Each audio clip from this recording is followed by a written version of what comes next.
He spat the words at me. Barren. Useless. My own husband, the man I loved, told me I would die old and alone because I couldn't give him a child. Then he kicked me out of our home. For years, his cruel prophecy haunted me, until life decided to write a very different and much more ironic ending for us both. Welcome back to Granny's Truth. If you're new here, thank you for joining a community of wisdom, survival, and second chances. Before we begin, tell me where you're watching from, and what time it is for you right now. We love seeing this family spread across the world. Now let's continue. The silence in Dr. Alistair's office wasn't the peaceful kind. It was the heavy, suffocating silence that presses down on you just before a storm breaks, or in this case, after the last flimsy thread of hope has snapped. I stared at the framed print of a serene beach scene on his wall, willing myself to be anywhere but there, anywhere but in that plush leather chair with its sterile scent, Marcus's stony profile rigid beside me. Dr. Alistair, a man whose kindness had felt genuine in our early consultations, now seemed to choose his words with the careful precision of someone handling a bomb. Imani, he began, his gaze softening with a pity I didn't want, his fingers tented on his broad mahogany desk. We've reviewed all the tests, looked at every angle. While medicine rarely deals in absolutes and the human body can sometimes surprise us, the results we have are conclusive. The likelihood of natural conception for you at this stage and with what we currently see is exceedingly low. He paused, letting the carefully chosen words hang in the air. I would say very, very improbable. Exceedingly low. Very, very improbable. The medical jargon, the gentle qualifiers like rarely deals in absolutes, and at this stage, barely registered. All I heard was the deafening slam of a door on a future I had cherished since I was a little girl playing house. A dream Marcus and I had whispered about in the warm, tangled comfort of our newlywed bed 8 years ago. We were going to have 3 children, he'd said then, his voice thick with laughter and love. 2 boys and a girl. Or maybe 2 girls and a boy. We weren't picky. We just wanted them, our children, reflections of the love we thought was invincible. But love, I was learning, wasn't invincible. It could be chipped away, eroded by monthly disappointments, by the invasive procedures that left me feeling more like a science experiment than a woman, by the hushed, pitying whispers of extended family, and most brutally by the slow, chilling transformation of the man sitting next to me. Marcus hadn't always been like this. The Marcus I married was vibrant, his laughter infectious, his touch gentle. But with each negative pregnancy test, with each fruitless cycle of hope and despair, a layer of that warmth had peeled away. His frustration had first manifested as a quiet withdrawal, then as sharp, impatient sighs when I cried, and eventually as a simmering resentment that seemed to find fault in everything I did. The shared dream had become my solitary burden, his disappointment my personal failing. So that's it then? Marcus's voice sliced through the sterile air of the doctor's office, devoid of any emotion I could recognize. It was flat hard. Barren. That's the official word, is it? Despite your fancy talk about absolutes? Dr. Alistair flinched slightly at the crude term. Mr. Cole, that's a very harsh and inaccurate way to characterize it. As I said, the chances are exceedingly low, but the body can be unpredictable. We're talking about probabilities, not certainties carved in stone. There are other avenues, other possibilities to explore as a couple if you wish to build a family. No, Marcus cut him off, standing abruptly. His chair scraped against the polished floor, the sound unnaturally loud. There's nothing more to explore. He didn't look at me. He didn't offer a hand, a word of comfort, nothing. He just turned and walked out, leaving me to gather the shattered pieces of my hope and dignity under the doctor's sympathetic gaze. The doctor's gentle medical nuances about absolutes, or the body's unpredictability, were lost in the storm of Marcus's dismissal and my own crushing despair. To me in that moment, exceedingly low, felt like a life sentence. The drive home was a blur of unshed tears and a roaring silence from Marcus that was more terrifying than any argument. I tried once to reach for his hand on the gear shift. Marcus, please, I whispered, my voice hoarse. He said it's not absolute. We can talk about this. There are options. He snatched his hand away as if burned. Options? What options, Imani? Adopting someone else's kid? Living a half-life? That's not what I signed up for. He as good as said it's impossible for you. His words, cold and deliberate, struck me like a physical blow. A half-life. Was that what I was to him now? Half a woman? When we reached our home, the beautiful two-story house with the sprawling backyard I had naively imagined filled with the laughter of our children, he didn't help me out of the car. He strode ahead, unlocking the front door, and by the time I walked in, my legs trembling, he was already in the living room, his stance rigid, his face a mask of fury I'd never seen directed at me before, not with such naked contempt. "I want you out, Imani," he said, the words dropping like stones into a deep, dark well. My breath caught. "Out of? Marcus, what are you saying?" "Out of my house," he roared, his composure finally cracking, revealing the ugly, seething anger beneath. "This is my house. I paid for it. Every damn brick. And I won't have a barren woman living in it. A reminder of everything I can't have because of you." Barren. His word, ricocheted around the room, around my skull. "Marcus, it's not a curse. The doctor himself said." He laughed then, a harsh, barking sound that held no humor, only malice. "The doctor said you're broken. Your body. You're the one who's defective. Useless." He stepped closer, his eyes glinting. "You think anyone will want you now? A woman who can't even do the one thing she's meant to do? You'll die old, Imani. Old and alone. No children to visit you, no one to carry on your name because you couldn't even manage that. You'll be a lonely, forgotten old woman. That's your future." Each word was a fresh lash, tearing through the already raw wound in my soul. Tears streamed down my face, hot and unrestrained, but he didn't soften. If anything, my pain seemed to fuel his cruelty. "Pack your things," he sneered. "Whatever you can carry. I want you gone by tonight. Don't expect anything from me. You're getting nothing. You are nothing." Numbly, I went upstairs to our bedroom, his bedroom now, I supposed. My hands shook so violently I could barely unhook hangers. What could I carry? My life with him, 8 years of it, couldn't be condensed into a suitcase. But then he wasn't letting me take the life, was he? Just the empty shell of the woman he'd broken. I packed a few clothes, toiletries, the small worn teddy bear my own mother had given me when I was little, a pathetic little comfort. My wedding album lay on the nightstand. I couldn't bring myself to touch it. He was waiting by the door when I came down, my single suitcase bumping against my legs, my mother's teddy bear peeking out of my handbag. His face was impassive, his eyes cold. He didn't offer to help. He just opened the door wider. "Goodbye, Imani," he said, his voice flat. "Try not to let the loneliness eat you alive." The door slammed shut behind me, the sound echoing the final, brutal severance of my marriage, my dreams, my very identity. I stood on the porch, the evening air cool against my tear-ravaged face, the small suitcase a pathetic symbol of my displacement. Where could I go? There was only one place. The taxi ride to my mother's house felt like an eternity. Each passing streetlight illuminated my tear-streaked face in the window's reflection, a ghost of the woman I used to be. Mama opened the door before I even knocked, her warm, familiar face etched with a worry that deepened into profound pain as she took in my suitcase, my swollen eyes, the teddy bear. She didn't say, "I told you so," though she'd had her reservations about Marcus's sharp edges from the start. She just opened her arms wide and I collapsed into them, the sobs I'd been trying to choke back finally erupting in a torrent of grief and humiliation. He kicked me out, Mama," I managed to gasp. He said I'm barren, that I'll die alone." "Oh, my sweet girl," she murmured, her hand stroking my hair, her own tears dampening my shoulder. "Hush now. You're home. You're not alone. You'll never be alone here." But as I lay in my childhood bed that night, the scent of lavender and old memories of fragile comfort, Marcus's vicious curse echoed in the darkness. Old and alone. Lonely, forgotten old woman.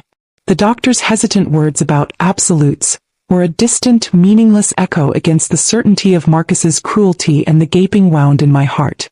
In the raw desolation of that first night, I believed Marcus's prophecy with every broken piece of me. It was a crushing burden, and I had no idea how I would ever find the strength to bear it. The first few weeks at Mama's house were a blur of an unfamiliar yet deeply familiar grief. It wasn't the sharp, acute pain of losing a loved one to death, but the gnawing, hollow ache of being discarded, deemed unworthy. Mama was my rock, her quiet strength a constant presence. She didn't pry, didn't offer platitudes, just made me chamomile tea, ensured I ate something, and let me cry into her shoulder until my sobs subsided into ragged gasps. Her small two-bedroom house, the one I'd grown up in, felt like a sanctuary, yet every corner also reminded me of a life I once had, a future that had been stolen. The scent of her baking, once a profound comfort, now sometimes brought tears to my eyes, a reminder of the domestic bliss I'd tried so hard to create with Marcus. Sleep was a fitful escape, often punctured by vivid nightmares where Marcus's face, twisted in contempt, would loom over me, his voice echoing that terrible curse. Old and alone. Lonely, forgotten old woman. I'd wake up, heart pounding, the sheets damp with sweat, Mama's gentle hand already on my forehead, murmuring soothing words until the tremors passed. I felt like a child again, fragile and broken, and the shame of it was a heavy cloak. The divorce papers arrived via a curt courier a month later. Marcus, true to his word, had handled everything with cold efficiency. There was nothing to contest, he'd made sure of that. He kept the house, the car, the life we had built. I was left with my clothes, my broken heart, and his parting gift of a prophecy I couldn't shake. Signing those papers in the quiet of Mama's living room felt like endorsing his judgment of me. Monicole ne Adebayo. Barren. Discarded. My friends, bless them, rallied. Aisha would come over with takeout and terrible reality TV, her boisterous laughter a temporary balm. Sarah, more pragmatic, tried to get me out for walks, gently suggesting grief counseling. I appreciated their efforts, I truly did, but there were times their well-meaning advice felt like sandpaper on an open wound. How could they understand the specific humiliation of being branded barren by the man who had vowed to love you? How could they grasp the chilling fear that his curse might actually come true? Some days, the weight of it all made me want to pull the covers over my head and never emerge. Slowly, almost imperceptibly, the days began to have a little more shape. Mama encouraged me to apply for teaching positions. You always had a gift with children, Imani, she'd say, her voice soft but firm. Don't let that man take your passions too. The thought of being around children, of nurturing young minds, was both appealing and terrifying. Appealing because it was a part of me I'd almost forgotten. Terrifying because it was a constant reminder of what Marcus had said I could never have for myself. But Mama was right. I needed a purpose beyond my grief. After countless applications and a few nerve-wracking interviews where I felt my smile was a brittle facade, I landed a position as a third-grade teacher at Northwood Elementary. The school wasn't fancy, but the principal, Mrs. Davies, had kind eyes and a firm handshake that promised support. Walking into my own classroom for the first time with its colorful posters and rows of small desks, I felt a flicker of something I hadn't felt in a long time. A quiet sense of anticipation. My students, with their boundless energy, their unfiltered questions and their innocent affection, became my lifeline. Their small hands reaching for mine, their bright smiles when they finally understood a difficult concept, their unabashed hugs, these were tiny anchors in the turbulent sea of my emotions. I poured myself into teaching, into creating a warm, engaging space for them. It didn't erase the pain, but it gave me moments of genuine joy. A sense of usefulness that Marcus had tried so hard to extinguish. I was shaping young lives, making a difference. I wasn't useless. Years passed. 3, then 4. I was Ms. Adebayo now, a respected teacher. I had my own small apartment, a cozy haven I'd decorated with plants and books, a testament to my reclaimed independence. The sharp edges of my grief had softened, though the scars remained. Marcus's prophecy still echoed in my quieter moments. On lonely Saturday nights when the silence of my apartment felt too loud, or when I saw happy families in the park, a pang of longing would inevitably surface. But it was a dull ache now, not the searing agony it once was. I was surviving. I was even, at times, content.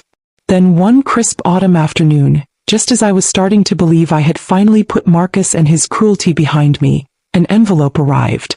It was thick, creamy, and expensive-looking, addressed in elegant calligraphy. My stomach clenched even before I saw the return address. Mr. and Mrs. Alistair Henderson request the pleasure of your company at the marriage of their daughter, Chloe, and to Emma Marcus Damien Cole. Chloe N. A pretty, delicate name. I sank onto my sofa, the invitation trembling in my hand. He was getting married. Of course he was. He wouldn't have waited. He needed his legacy, his perfect family. The invitation wasn't just an announcement. It was a missile expertly aimed to wound. The wedding was to be held at the grandest hotel in the city, a lavish affair, no doubt. It was a deliberate flaunting of his new life, his new fertile bride, a calculated reminder of what he had and what I, in his eyes, would never attain. All the progress I thought I'd made, all the carefully constructed walls around my heart, crumbled in that moment. The humiliation, the anger, the profound sense of injustice, it all came rushing back fresh and raw. He wasn't just moving on. He was dancing on the grave of our marriage, ensuring I knew just how thoroughly I had been replaced, how little I had ever meant.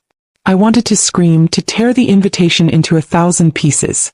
I wanted to call him and unleash all the bitterness I had suppressed for so long.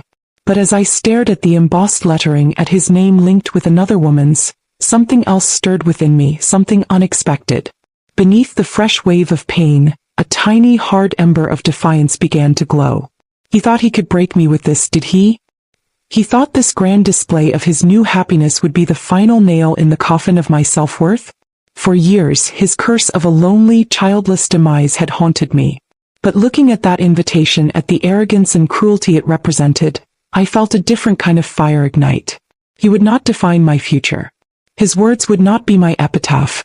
I didn't know how and I didn't know when, but I was not going to die old and alone, a forgotten woman. I would not let Marcus Cole have the last word on my life. That much I promised myself with a resolve that felt as sharp and unyielding as steel. Marcus's wedding invitation, that crisp, cruel piece of cardstock, lay on my coffee table for a week. I didn't tear it up as my initial rage had urged. Instead, it became a strange sort of touchstone. Each time I looked at it, the pain would flare, sharp and immediate, but then that ember of defiance I'd felt would burn a little brighter. He wanted this to crush me, to be the final, glittering testament to his victory and my desolation. I decided it would be the opposite. It would be the symbol of my refusal to be broken. I did not attend his wedding, of course. I imagined the lavish spectacle, Chloe and on his arm, the toasts to their fertile future. And then I deliberately put it out of my mind, or at least tried to. The years that followed were about quiet reconstruction. I was in my late 30s now. My teaching career at Northwood Elementary was a source of steady, reliable joy. My third graders, then fourth, then fifth, were a constant stream of unfiltered honesty and affection. I was Ms. Adebayo, the teacher who made history come alive, the one who always had a listening ear. I built a life brick by brick, one that was mine alone.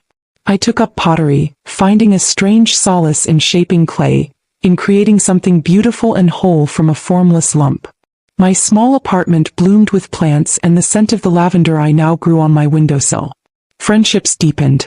Aisha remained my boisterous confidant, always ready with a laugh or a shoulder to cry on. Sarah and her husband often invited me for dinner, a comfortable, unpretentious inclusion. I even ventured into the tentative world of dating, egged on by Aisha.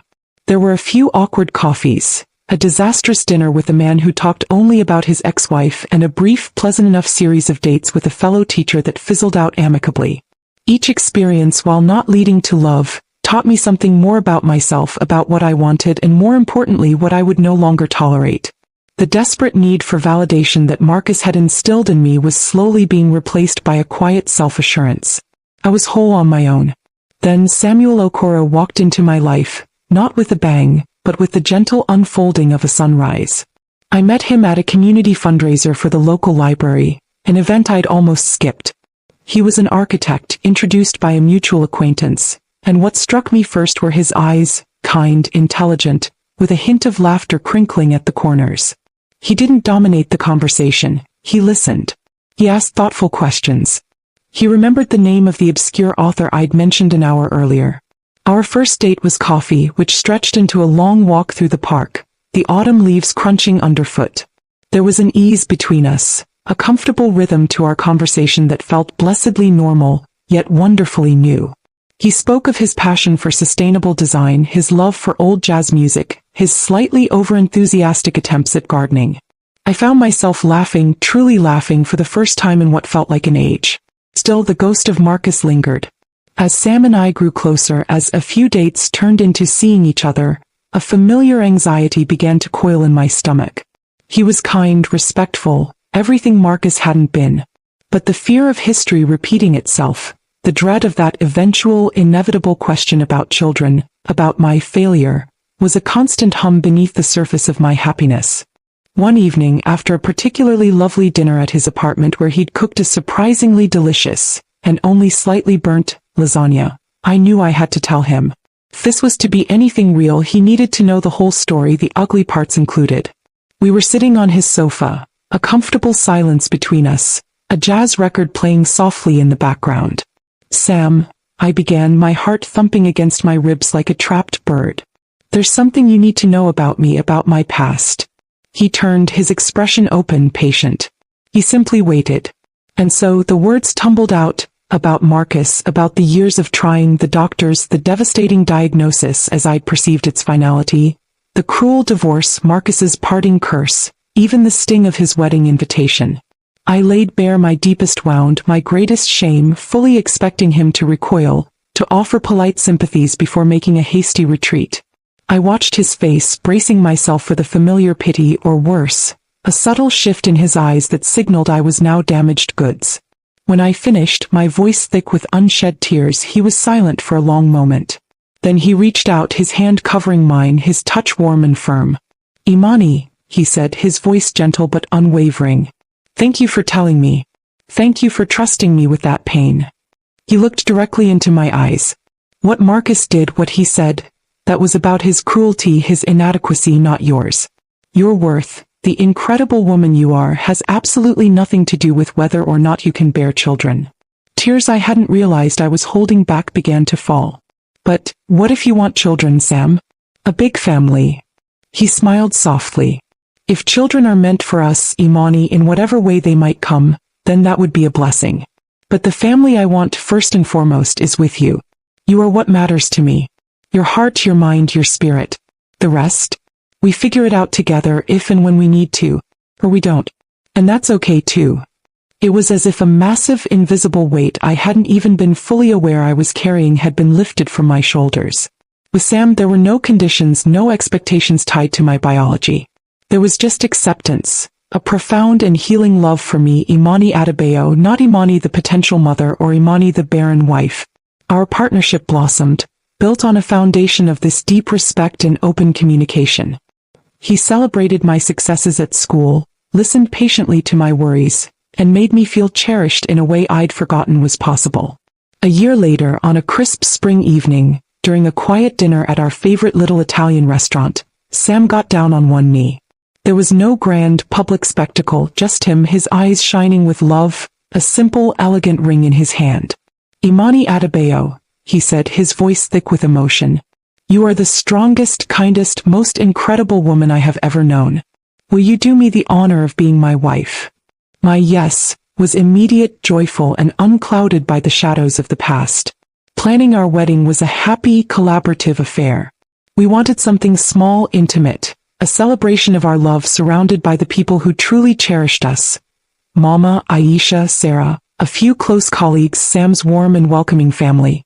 As the day approached, a deep sense of peace settled over me. I was finally marrying a man who loved all of me, a man who saw my worth beyond any biological function. The future felt bright, filled with a quiet, steady hope. Marcus and his taunts were a distant echo, a painful memory, but no longer the defining narrative of my life. Or so I hoped. Our wedding day dawned bright and clear, the kind of luminous May morning that feels pregnant with promise. Mama fussed over my dress, a simple yet elegant ivory gown that made me feel beautiful in a way I hadn't in years. Aisha was a whirlwind of excited energy, her laughter echoing through Mama's small house as she helped with my hair and makeup. Looking in the mirror, I saw not a broken woman, but Imani Adebayo, soon to be Imani Okoro, a bride filled with a quiet, hopeful joy.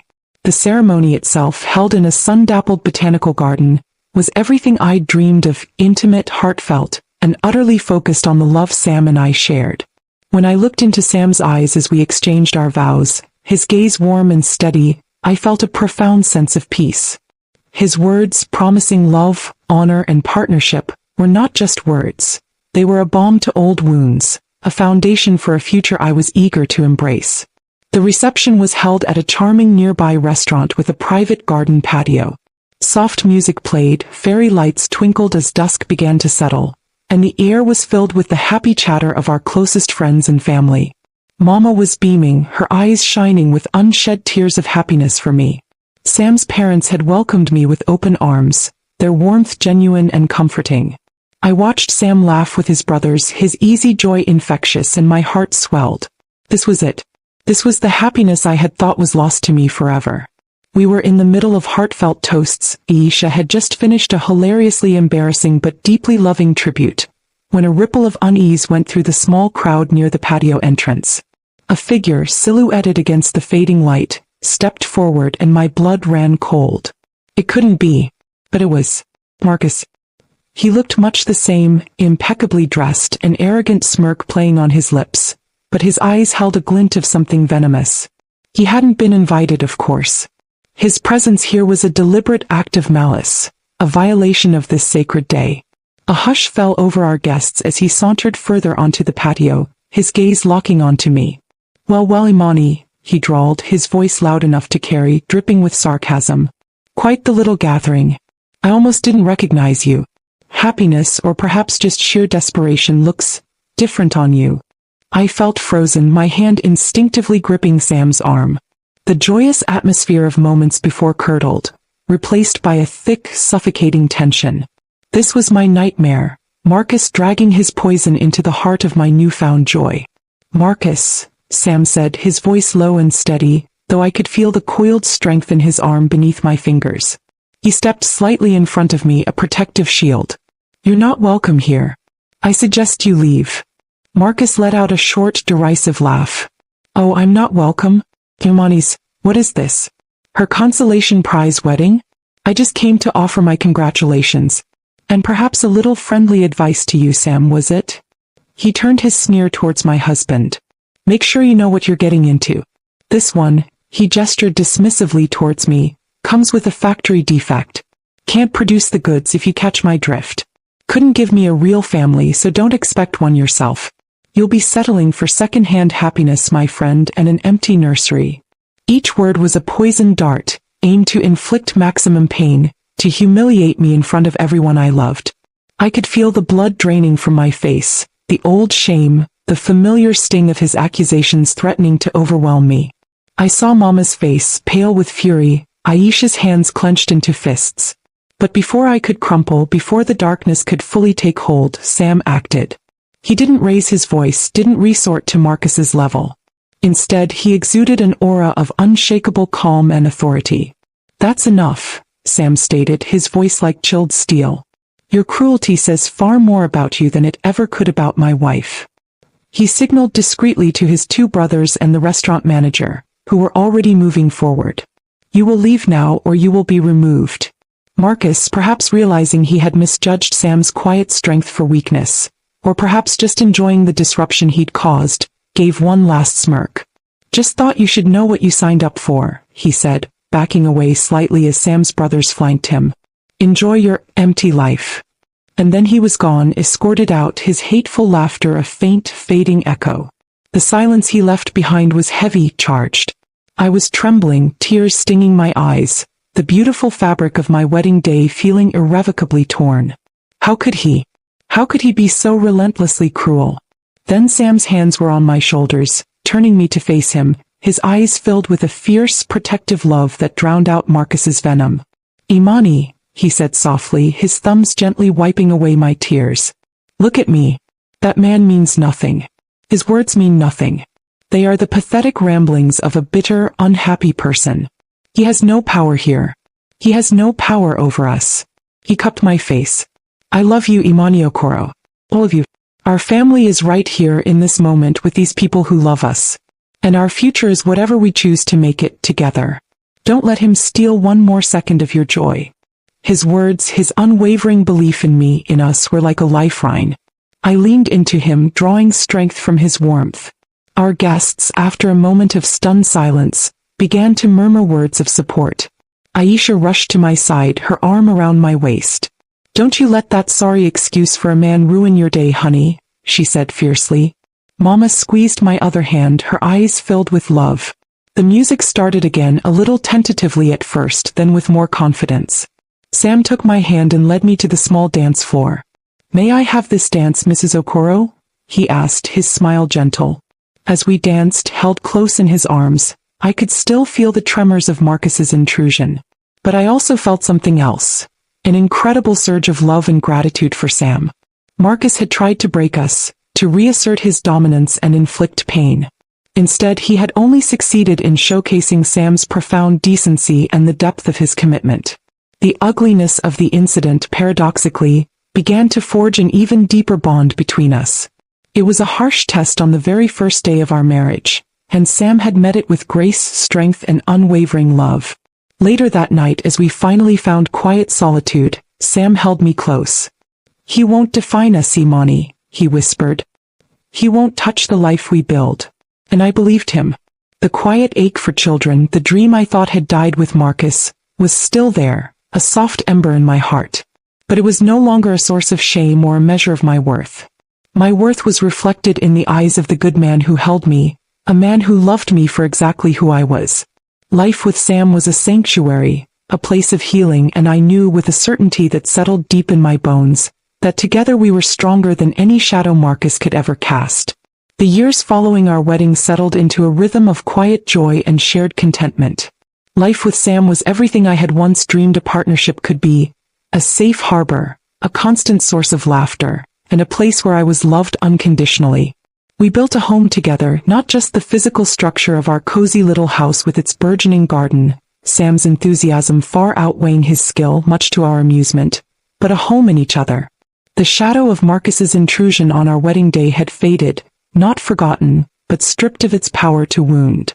It had, as Sam predicted, only strengthened our bond. I was now 42. The dream of children, once a burning inferno that had nearly consumed me, had softened into a quiet, bittersweet ache. There were moments, of course. A friend's baby shower, a glimpse of a mother tenderly stroking her child's hair, when the old longing would stir. But it no longer defined me. My life was full. My work as a teacher brought me immense satisfaction. My friendships were rich, and my love for Sam was the unwavering bedrock of my happiness. We had spoken gently about adoption a few years back, but life had a way of moving forward, and we'd found ourselves content in our companionship, our shared adventures, and the loving circle of our family and friends. I had made a fragile peace with the idea that motherhood, in the biological sense, was a chapter that would remain unwritten for me. Then one Tuesday morning I woke up feeling off. A peculiar wave of nausea washed over me as I was brewing my morning tea, a fatigue settling into my bones that no amount of sleep seemed to cure. Just stress, I told myself, attributing it to a particularly busy end of term at school. Or maybe I'm finally getting that flu that's been going around. But the feeling persisted, growing more pronounced each day. My breasts felt tender. A dull throb in my lower back became a constant companion. Perimenopause, perhaps? At 42 it was certainly a possibility. The thought of pregnancy after all these years, after Dr. Alistair's grave pronouncement about exceedingly low likelihoods, didn't even cross my mind. It was a door I believed firmly shut and bolted. After 2 weeks of these strange symptoms, Sam, ever observant and caring, gently urged me to see Dr. Evans, my regular physician. "Just to be sure, Angel," he said, his brow furrowed with concern. "Probably nothing, but best to get it checked." I went, more to appease him than anything, expecting to be told I needed to manage my stress better or that my hormones were simply doing what hormones do at my age. Dr. Evans listened patiently, asked her usual thorough questions, and then suggested a routine blood test, including a pregnancy panel, just to rule everything out comprehensively. I almost laughed. Rule that out? It had been ruled out for me nearly a decade ago. A few days later her nurse called. "Imani," she said, her voice unusually bright. "Dr. Evans would like to see you to discuss your results. Can you come in this afternoon?" A knot of unease tightened in my stomach. Discuss results? Usually it was just a quick call if everything was normal. Sam, sensing my anxiety, insisted on coming with me. We sat in Dr. Evans' familiar, calm office, the same serene beach print I remembered from Dr. Alistair's wall now seeming to mock me. Dr. Evans entered, a warm smile on her face that I couldn't quite decipher. She sat opposite us, looked at her notes, then directly at me, her eyes twinkling. "Well, Imani," she began, "sometimes life throws us the most wonderful curveballs. Your blood work is all clear on the general health front, but there's one result here that's quite definitive." She paused, letting the suspense build just a fraction. Congratulations. You're pregnant. The world tilted. Pregnant? Me? I stared at her, then at Sam, whose jaw had dropped, his eyes wide with disbelief. A wild, incredulous laugh bubbled up from my chest. Pregnant? I managed to stammer. Dr. Evans, are you absolutely sure? There must be a mistake. Years ago I was told my chances were practically zero. Dr. Evans' smile softened. I'm absolutely sure, Imani. The hormone levels are unmistakable. As for what you were told years ago, practically zero never means never. The human body can be remarkably surprising. And right now yours is busy performing a little miracle. A wave of emotion so potent it left me breathless washed over me. Shock, disbelief, an overwhelming tidal wave of joy that was so immense it brought tears to my eyes.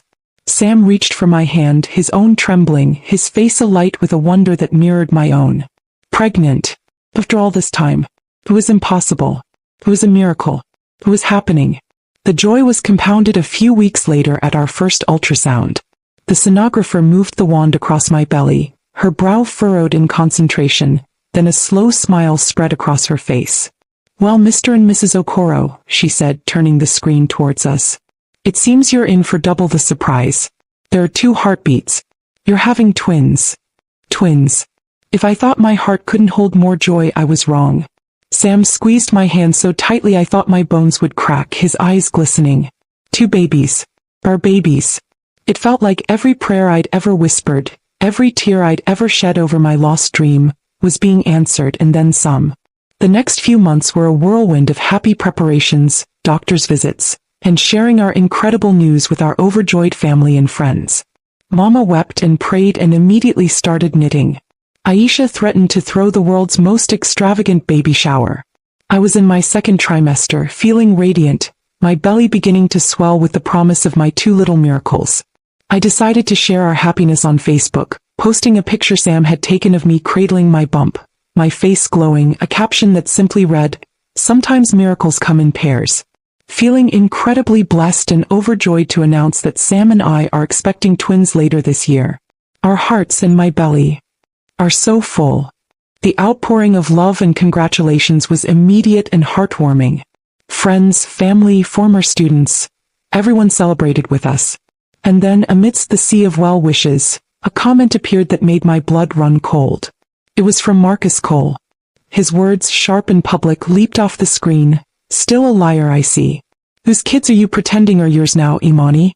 Some things never change." I gasped, my hand flying to my mouth. The joyous bubble I'd been living in burst, pricked by his familiar venom. He was calling me a liar, publicly shaming me, trying to taint this sacred, precious gift. How could he be so cruel, so relentlessly hateful? Even now, after all these years, after he had moved on and remarried, he still found a way to try and diminish me, to poison my happiness. The shock gave way to a surge of white-hot anger, an indignation so fierce it almost choked me. This time he had gone too far. Marcus's vile comment on my Facebook post hung in the digital air like a toxic cloud. My initial shock morphed into a cold, hard fury. How dare he? After all the pain he'd inflicted, after years of silence where I had painstakingly rebuilt my life, how dare he try to poison this pure, unadulterated joy? Sam was by my side instantly, his arm a steadying presence around my shoulders, his eyes dark with anger on my behalf. "Don't let him get to you, Angel," he murmured, his voice a low rumble. "He's pathetic. This is what desperate, unhappy people do." He was right, of course, but something in me snapped. It wasn't just about protecting my own happiness anymore. It was about the 2 tiny lives I carried, about the sanctity of the miracle we'd been given. For years I had absorbed his cruelty, internalized his judgment. No more. "I have to call him Sam," I said, my voice surprisingly calm, though a tempest raged within me. "I can't let this stand. Not this time." Sam searched my face, saw the resolve there, and nodded slowly. "All right, Imani. But you're not alone in this. I'm right here." My fingers trembled slightly as I dialed Marcus's number, a number I hadn't called in nearly a decade but had never quite forgotten, like a scar. He answered on the 3rd ring, his voice smooth, arrogant. Well, if it isn't Imani. To what do I owe this unexpected pleasure?" The old Imani would have faltered, intimidated by his condescending tone. But the Imani who was now a cherished wife and an expectant mother of twins found a strength she didn't know she possessed. "Marcus," I began, my voice clear and cutting, devoid of the tears he probably expected. "I saw your comment on my post. Your attempt to publicly humiliate me, to call me a liar about my own children, is beyond contemptible even for you." He chuckled, a dry, humorless sound. "Just calling it like I see it, sweetheart. You couldn't give me a child, so forgive me if I find your sudden immaculate conception a bit far-fetched." Far-fetched. My anger flared hot and cleansing. "Let me tell you what's far-fetched, Marcus. It's a man so blinded by his own ego, so steeped in his own cruelty, that he'd rather believe his ex-wife is a liar than accept that life can hold joy and miracles for her after he discarded her." I took a deep breath. "You know, all those years you blamed me, all those times you called me barren, defective, useless, did it ever once cross your narrow, self-absorbed mind that maybe, just maybe, you were the problem?" There was a beat of silence on the other end, a silence so profound I could hear the frantic thumping of my own heart. Then a choked sound, something between a scoff and a gasp. That's ridiculous," he finally stammered, but the arrogance in his voice had cracked, replaced by a sliver of something I'd never heard from him before: uncertainty. "Is it, Marcus?" I pressed, my voice relentless. "You've been remarried for years now, haven't you? Still waiting on that perfect heir from your perfect new wife? Perhaps it's time you looked in the mirror for the defect, instead of trying to project your failings onto everyone else." I didn't wait for a response. I ended the call, my hand shaking but my spirit soaring with a sense of release so profound it was almost dizzying. I had spoken my truth not for his sake but for mine. We didn't hear from Marcus directly after that. But news, as it often does in interconnected circles, eventually trickled back to us months later, through a mutual acquaintance who had heard it from a cousin of Marcus's new wife, Chloe. Apparently, my words had burrowed under Marcus's skin like a parasite. The seed of doubt I'd planted had taken root and grown into a monstrous, consuming anxiety. He'd become obsessed, paranoid. He'd secretly undergone fertility testing. The results, the acquaintance said, had shattered him. Marcus Cole, the man who prided himself on his virility, his supposed genetic superiority, the man who had built his entire case for divorcing me on my perceived barrenness, was diagnosed with severe male factor infertility. Irreversible. The irony was almost too cruel to savor, but it was a potent brew nonetheless. His world, built on such arrogant foundations, had crumbled.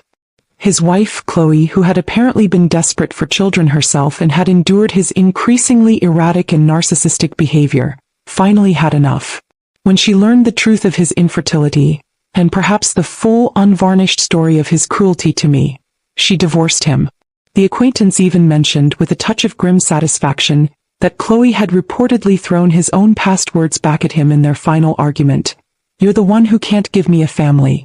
You're useless to me." Marcus, we heard, was devastated, a broken man. He lost his wife, his home again, and the very identity he had clung to so desperately. He was left alone with the ruins of his life, a mirror reflecting his own bitter prophecy back at him. As for me, my focus was on a different kind of unfolding. A few months after that fateful phone call, with Sam holding one hand and Mama the other, I gave birth to two beautiful, healthy babies, a boy, Samuel Jr., whom we called SJ, and a girl, Hope Alistair Okoro, her middle name a quiet nod to the doctor whose initial, exceedingly low likelihood, had in its own way, paved the path for this miracle. Holding my twins, these precious, perfect beings, looking into Sam's adoring eyes, my heart felt like it might burst with a joy so pure, so profound, it eclipsed every shadow of the past. Our home was filled with a beautiful, chaotic symphony of baby gurgles, lullabies, and the deep, contented laughter of a family built on unwavering love and unexpected blessings. Sometimes, late at night, rocking one of my babies to sleep, I would think of Marcus. There was no triumph in his downfall, not really. Just a quiet, somber understanding of how life has a way of balancing its accounts. His cruelty had come full circle, leaving him with the very loneliness he had so viciously wished upon me. My life, however, was the antithesis of his curse. I wasn't old and alone. I was 42, a new mother, cherished by a wonderful husband, surrounded by a loving family, my life richer and more vibrant than I could have ever imagined. Marcus had tried to write my ending, but he had failed. My story was one of resilience, of unexpected miracles, and of a love that had healed the deepest wounds. And it was, I knew with every fiber of my being, still just beginning.